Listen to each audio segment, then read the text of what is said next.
घर में कलेश है, सफ़ेद श्वेत गणेश भगवान का पूजन करिए। और अगर हो सके तो आप जो है जिसको हमारे यहाँ छेवला कहते हैं, जिसकी लकड़ी से हवन किया जाता है, उसकी जड़ के गणेश जी बनाकर बुधवार के दिन घर में स्थापित करो तो घर में कलेश शांत हो जाता है। दोस्तों, हम आज के इस वीडियो में बात करेंगे कि भगवान गणेश की मूर्ति को खरीदते समय हमें किन बातों की सावधानी रखनी चाहिए और भगवान गणेश की मूर्ति को घर लाते समय कुछ बातें जरूर ध्यान में रखनी चाहिए ताकि भगवान गणेश की मूर्ति आपके घर में सुख समृद्धि ला सके और वह मूर्ति आपके लिए बेहद ही शुभ हो। लेकिन वीडियो शुरू करने से पहले अगर आप भगवान गणेश के भक्त हैं तो वीडियो को लाइक जरूर करें।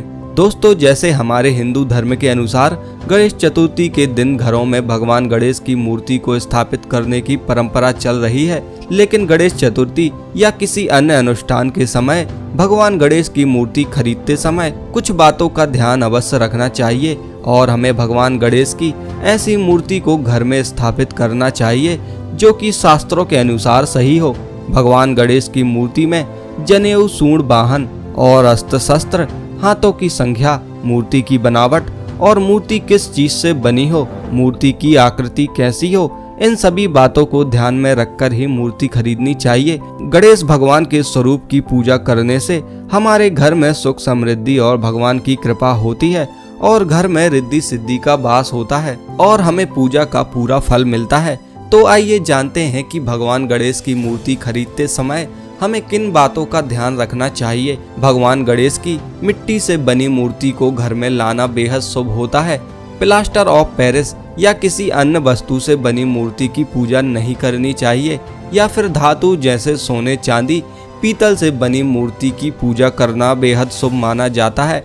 भगवान गणेश को वक्रतुंड कहा जाता है, इसलिए घर में रखने वाले भगवान गणेश की सूंड बाईं ओर मुड़ी होनी चाहिए। ऐसी मूर्ति की पूजा करने से आपके घर में सुख समृद्धि का वास होता है और संकटों से छुटकारा मिलता है। और दाईं सूंड वाले भगवान गणेश की पूजा पूरे विधि विधान से होनी चाहिए। अगर ऐसा नहीं होता तो शायद भगवान गणेश आपसे रुष्ट हो सकते हैं, इसलिए दाएं सूंड वाले भगवान गणेश को केवल मंदिरों में ही रखा जाता है। इसलिए घर में हमेशा बाईं ओर मुड़ी हुई सूंड वाली मूर्ति को स्थापित करना सही बताया गया है।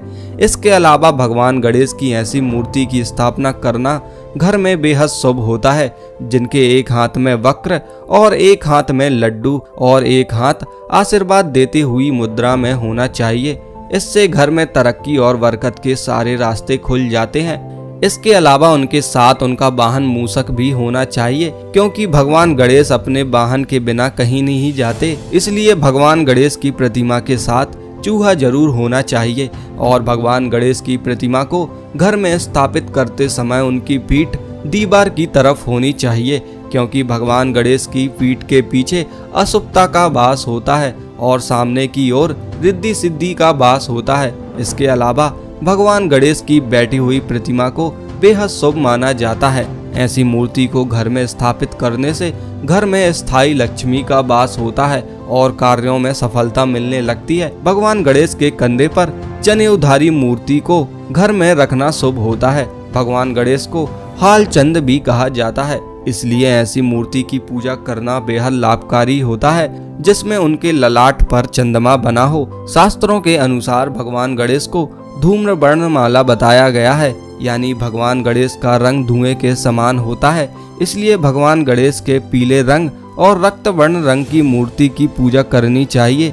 पीले रंग की मूर्ति की स्थापना करने से आपके जीवन की विशेष मनोकामनाएं पूरी हो जाती हैं। और सबसे ज्यादा ध्यान रखने वाली बात है कि कभी भी भगवान गणेश का मुख दक्षिण दिशा में नहीं होना चाहिए।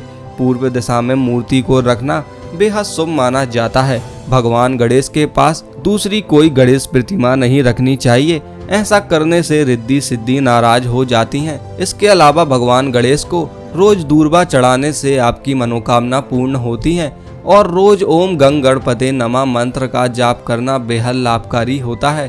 तो दोस्तों, आप इन सभी बातों को ध्यान में रखकर ही भगवान गणेश की प्रतिमा को अपने घर में स्थापित करें। अगर आप भगवान गणेश के भक्त हैं तो कमेंट में जय श्री गणेश जरूर लिखें और वीडियो पसंद आया हो तो वीडियो को लाइक और चैनल को सब्सक्राइब जरूर करें।